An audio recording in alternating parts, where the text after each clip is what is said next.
led to 1928, and then we'll let everybody jump in and do their show and tell presentations of these trains.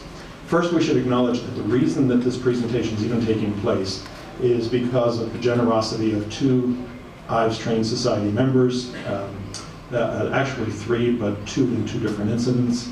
Ed and Doug Prendeville discovered in Max Knockline's papers the copies of the bankruptcy papers from Ives from 1928. And anybody who knew Max knew that if it was paper and had to do with the toy train, Max found it and hung on to it.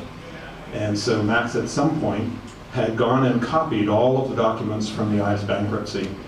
And when Ed and Doug came into possession of those papers, that was along with it, and they very generously have shared those papers with us. The other is Les Morris, and I have not seen Les this week, and I don't think he's here. He just moved actually. But Les Morris shared with us his two copies of the Ives Advance catalogs for 1928, which there probably are some other copies around, but I'm not aware of them. And they are scarce enough that that was a big deal as well. And so we're going to be referring to both of those sets of documents, again, pretty much for the first time. So, in the 1920s, especially in 1928, you kind of have to ask yourself, it's the best of times. The 1920s are roaring, and times are good. Prosperity has come along. The consumer society that begins in the 1880s, the idea of buying things, is relatively new in America, believe it or not. And in the 1880s, people start showing off their wealth by buying stuff. And by the 1920s, it has trickled down to the middle class. As a result, whereas in maybe 1905 to 1910, a kid might have one or two very basic, relatively inexpensive toys, and that was considered a normal childhood. By the 1920s, middle-class families want their kids to have stuff, and lots of it. And that's really good for toy makers. At the same time, during the teens, World War I knocks the German manufacturers out of the picture for a fair amount of time. And it means that the American manufacturers have a real opportunity to grow their markets, and they do. As a result, it is great times for American toy makers and for American toy train makers. Unfortunately, with prosperity and great times and great sales comes more competition. And so more people start getting into the act as the 1920s roar along. And so you have in 1922 Boucher purchasing the Voltamp line and starting to market Voltamp's products in a way that Voltamp never had. And although we think of Boucher as a tiny company today, they were very real competition, and especially because their products were closer to a scale-looking type of a product. It starts driving what the other manufacturers are doing, and that means retooling your lines. In 1925, American Flyer jumps into wide gauge, which up to that point, only Ives had been competing with Lionel, Ives having jumped in 1921. 1925, Dorfan comes along. And here's a little bit of a backdoor entry by the German manufacturers coming into the American market. And by the mid-20s, the fact that it's a German product doesn't have the same sting that it did 7 or 8 years earlier. And so Marklin and Bing and Carl Bubb are all again selling in the United States in big numbers. So you put all of that together, and it means that there's lots of competition for the toy train market. Even though that market's expanding, there are far more people competing than there were just 10 years earlier. Ives is one of the granddaddies of this industry at that time. In fact, in 1928, Ives would be celebrating their 60th anniversary if it wasn't such a dark year for them. But their problems in 28 actually began a few years earlier. In the 19-teens, Ives' annual sales hover around $650,000 a year, which was pretty substantial in those days. They would have been very happy with that. In the early 1920s, they start to approach $1 million a year in sales. And in fact, in 1926, they just missed the mark. They have $998,000 in sales in 1926. Should be something to celebrate, shouldn't it? Except that in 1926, they lost money. And in addition to that, by 1926, they were heavily in debt. The property and the building were mortgaged heavily. Their equipment was liened as collateral on loans, and even some parts of their material supplies were also serving as collateral on loans, which meant that they couldn't touch it. Even some of their manufactured product was sitting in warehouses, couldn't be shipped because it was the collateral on a loan from somebody. So in 1927, Ives goes out seeking new capital, and they find a couple of investors who are willing, a bank and an individual. And one of the conditions, apparently, for the new infusion of money is that there be a new infusion of leadership at Ives. And so in 1927, there's a transition at Ives. Harry Ives steps down as president and becomes the chairman of the board, a title. And there's a new president who comes along, and when Charles Johnson is named as president of Ives, in the toy industry, it must have appeared rather strange because this was very much a family business, and again, a very respected, well-known one. But when the changes in leadership happened in 1927, that assures those who are investing new money, and it's presumed that everything's going to go well. And 1927, in fact, is a good year for Ives. By the time it gets to 1928, however, that new infusion of capital has largely been spent, and here's how it was spent during 1927. In 1927, they pay off some of the debts that they owe, but not all of them. They pay down some of them, but they still have a number of large creditors that they have not paid off coming out of 1927. In 1927, they invest heavily in new tooling for the number 0 mechanical sets. And the bottom end of the toy train market is really heating up because of all of this competition, especially the new competition from Germany coming back in. They also invest heavily in the new tooling for the 1134 locomotive and tender. And finally, they invest quite a lot in the new tooling for the circus train and in purchasing paperworks and such for the circus train. So 1927, all of that new money goes to pay off some debt and to work on introducing some new products that will come to fruition in 1928. But by 1928, the new money's largely gone.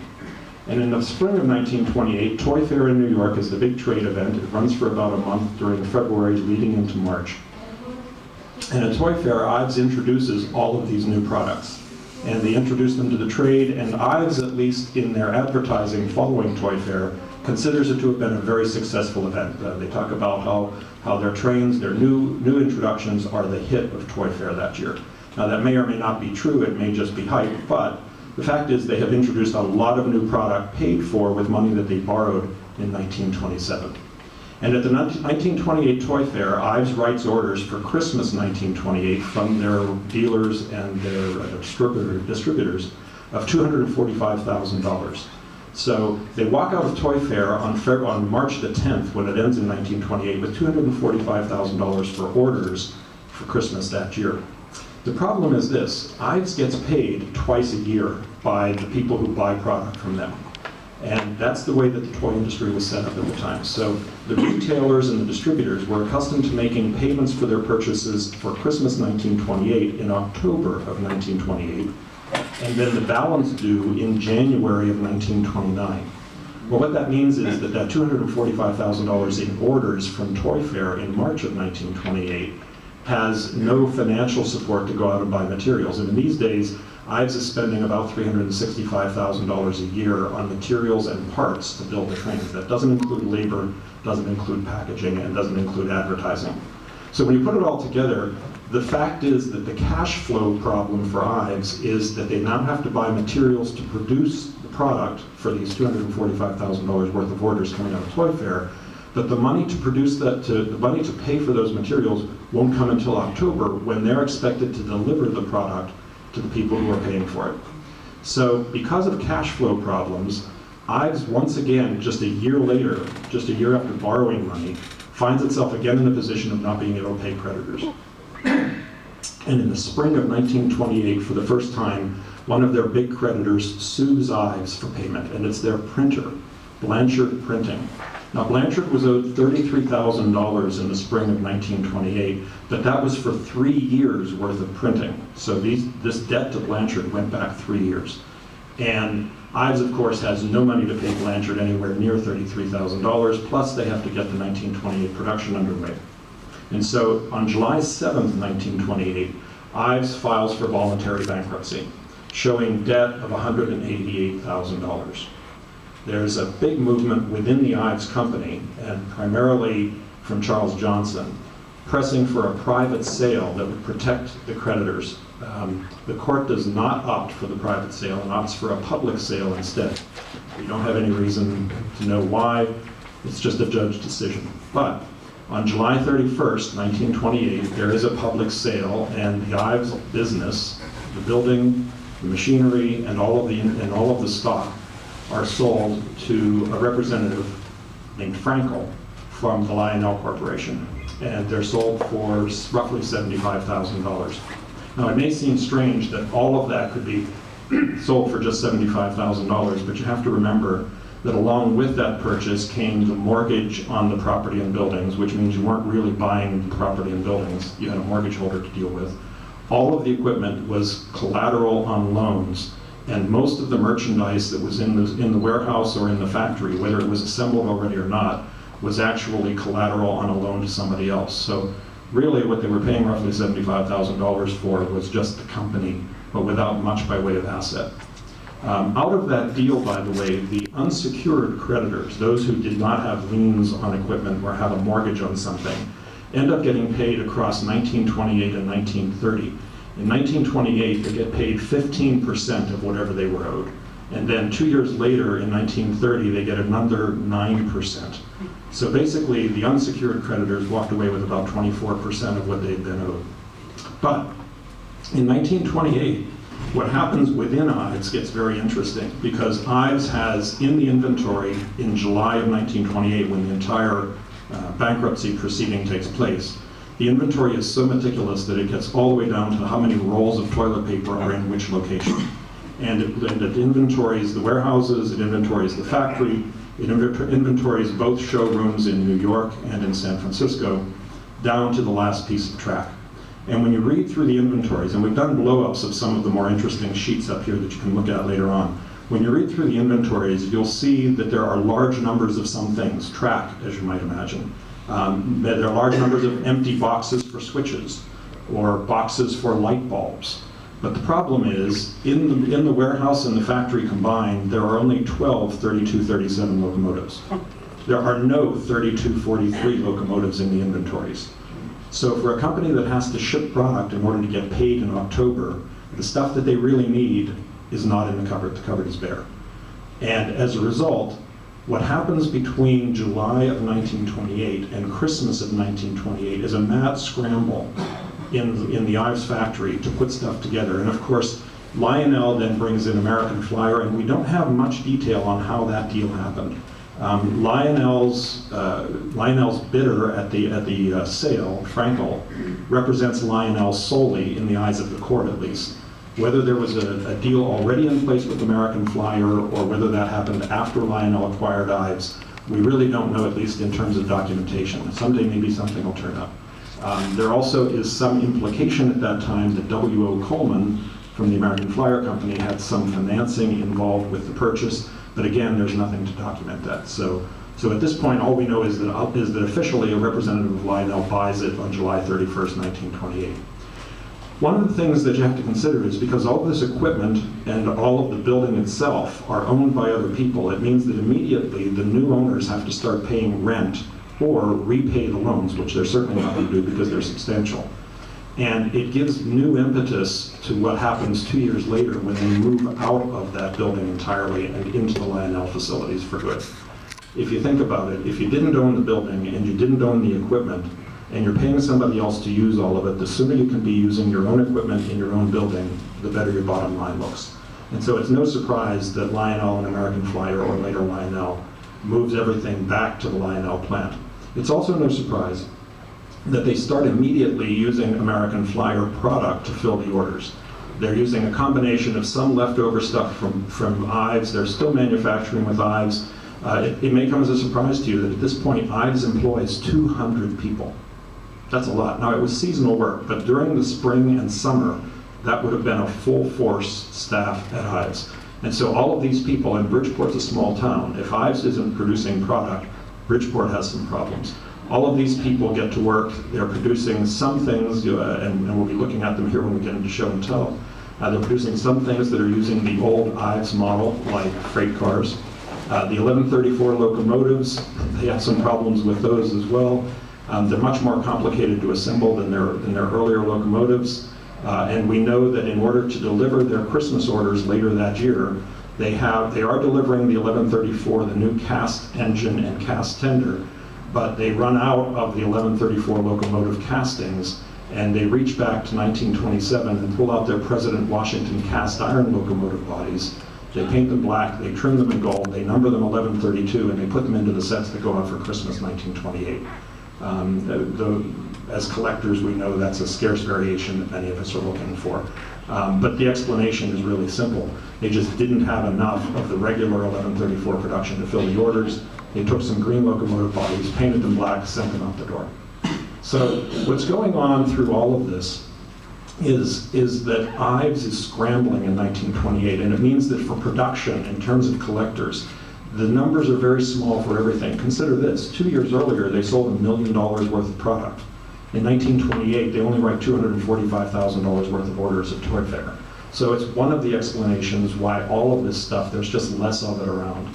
In addition, of course, 1928 sees a period of production early on that is Ives exclusive production using Ives bodies and Ives designs. It then transitions into some really weird stuff somewhere around the middle of the year. And by the time the Christmas deliveries come along, they're using American Flyer bodies. They're using some other pieces from the other manufacturers that are involved. I will just mention that after 1928, of course, in 1929, they go to pretty much all American Flyer production. Again, there's still some true Ives material in the mix, but it's mostly American Flyer, more so than in 1928. And then in 1930, Lionel takes over, and again, we don't have detail about that either. We know that American Flyer exits and Lionel then is running the show with Ives. We don't know if that was amicable. We don't know if the Depression had anything to do with it.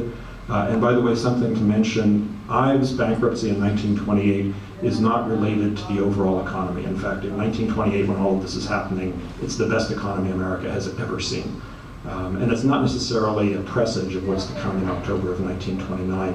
It's just a company that was dramatically undercapitalized, and that as it was growing rapidly in good times, just couldn't keep up with the bills. Interestingly, when Lionel comes in and does all of this, some of the first things that they don't produce are items that presumably they were paying more to produce than they were actually able to sell them for. And so when you think about the hand construction of the freight cars, you can understand why they very quickly switch over to American Flyer freight cars. American Flyer is pumping them out by machines. Ives has to have people sitting there soldering and painting the darn things. And labor is getting more expensive in the 1920s as well. Times are good and people are getting paid better.